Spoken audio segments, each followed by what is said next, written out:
we kind of knew it was coming with Frank Vogel with the Indiana Pacers. But what do we make of this in the immediate reaction? Yeah, I mean, I think the immediate reaction, and I have a ton of respect for Larry Bird, but I think the immediate reaction is even legends and even remarkable front office minds, and he is obviously both, are not immune to this disease of being a copycat league, whether it's the NFL, it's baseball, and certainly the NBA. This is about guys, Larry and that organization, wanting to score more points, wanting to play a more up-tempo style, and I think it's an amazing turn of events because Vogel was beloved in that locker room, is a really impressive X-Nose coach.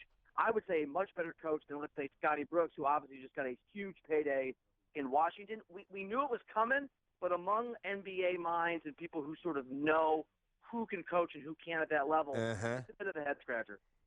Yeah, it's amazing because his resume, he's taken – I love his journey. He was an assistant coach for a couple of teams, so you learn different DNAs, if you will, different blueprints. Obviously, he learned to adjust without Paul George, who barely played a year ago, and they still didn't sync. Like you look at the Knicks without Carmelo, they turned into basically a 15-win team. They were garbage. Vogel somehow kept it afloat. I guess my question here, Bill, and you're right about Bird's desire to speed things up, but was Vogel inflexible there? I mean, did Larry give him a chance to maybe augment his style? Because if not, maybe that's a deeper look into the mind of Vogel where maybe he's a little tough to work with, even though he's a terrific coach.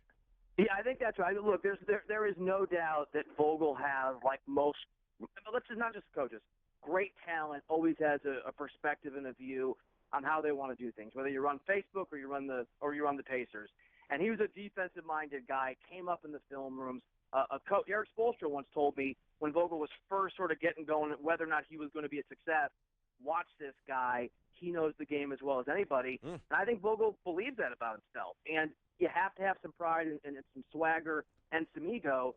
So certainly I think, and I mean, Frank's a good dude, he believes that what he did was the right way to do it, grind it out, play some defense. It's not pretty.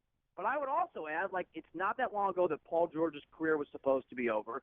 It's not like Hibbert is still there, not that he's a shell of himself now. There aren't a lot of tools and a lot of weapons on that team. Frank Vogel didn't just coach the Miami Heat or a LeBron James team or a team with Chris Paul, Blake Griffin, and DeAndre Jordan to a first-round exit. This is a different group of guys who fought like hell for their coach and each other just to make the playoffs at the end of the year and then put up an amazing fight in that first-round series. So, yeah, he's probably inflexible, but that inflexibility reflected in some excellence, I think, in what he did. Real quickly, and I know it's early, but any idea of what a short list is going to be for Larry Bird?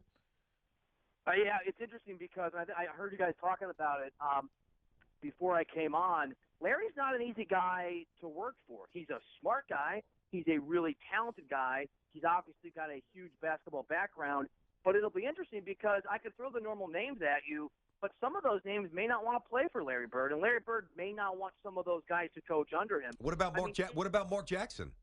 Yeah, Mark Jackson. So here's what I can tell you about Mark Jackson and what I can't. Mark Jackson is a really complicated and somewhat controversial figure within the NBA. Some guys think he's a great dude who has gotten a raw deal and should be a head coach, and you can find just as many president of operations and GMs and basketball people who think he's not a great dude and think there's a reason that he's no longer with the Warriors and they wouldn't bring him near their organization.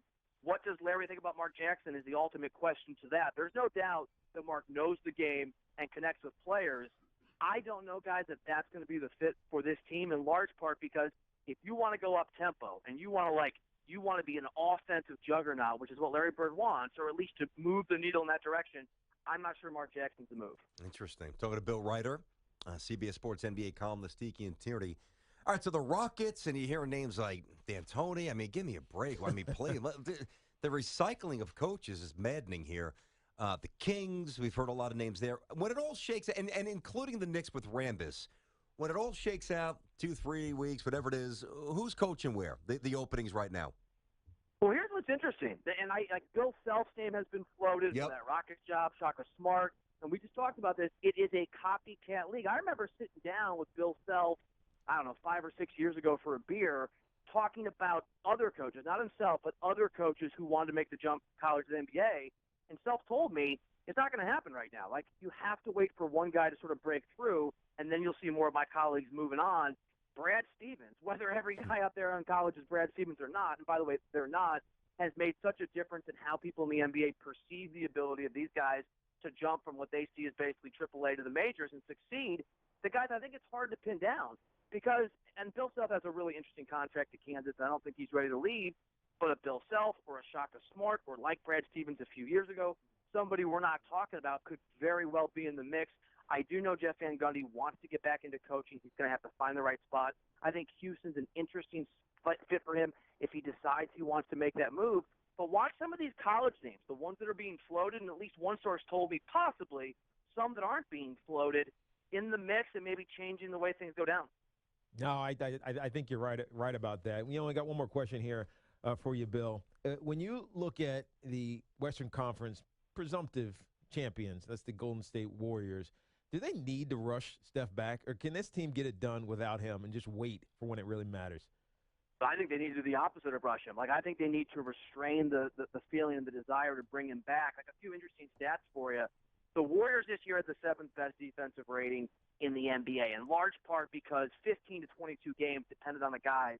They would sit the majority of their starters in the fourth quarter. That's how dominant they were. Curry, for example, sat voluntarily 18 different times in the regular season. So the stats are a little skewed. They had the 2nd best defense in the league last year.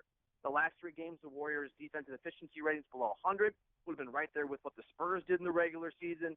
Usage rates for Klay Thompson when Steph's out has gone up to about 30%. That's 3rd most in the NBA. Over that span, he's averaged 31 points a game. Draymond Green has gone from 15, 9, and 7 to 18, 12, and 9. All of it, and I could keep going. The Warriors are absolutely dynamic and incredible without Steph Curry. I wouldn't play him a minute in this Portland series. I wouldn't risk it. And then the Spurs are a whole different animal, assuming the Spurs move on. And at that point, you hope that Steph Curry is healthy.